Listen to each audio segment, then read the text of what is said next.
কফির কাপে মেঘলা 7:30, পাহাড়ি হাওয়ায় স্বাদ বদলের চেষ্টা। অলস বেলা আবার বলতে চায়, শীতের খামে বরফ মাখানো শেষটা। পায়ে হাঁটা পথ ফের বেঁকে যায় যদি, ইচ্ছে তবু পাইন গাছের সারি। 7-5 ভেবে সময় ঠাহর করেই, বসন্ত আজ তোমার সাথে আড়ি।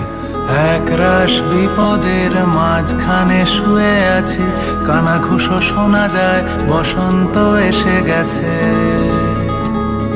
বসন্ত এসে গেছে, কবিদের মৃতদেহ চাপা পড়ে কাগজে, বসন্ত এসে গেছে। তার ছেঁড়া যন্ত্রের মাঝখানে শুয়ে আছি, আমলকি বনে শোনো, বসন্ত এসে গেছে। একলা ফিঙে ইলেকট্রিকের তারে, চোখের ভাঁজে অবুঝ কিছু জল। শীতের দেশেও ঘাস বালিশে আসে, মন চোরা যত অবাধ্য মিসড কল। আঁকা বাঁকা আলোর রেখার বুকে, ইচ্ছেগুলো পাইন গাছের সারি। অচেনা পথে অচিন পাখি সেজে, বসন্ত আজ তোমার সাথে আড়ি। দূর হোক বানানের অকারণ চিন্তা, হ্রস্বই দীর্ঘই, হ্রস্ব দীর্ঘ।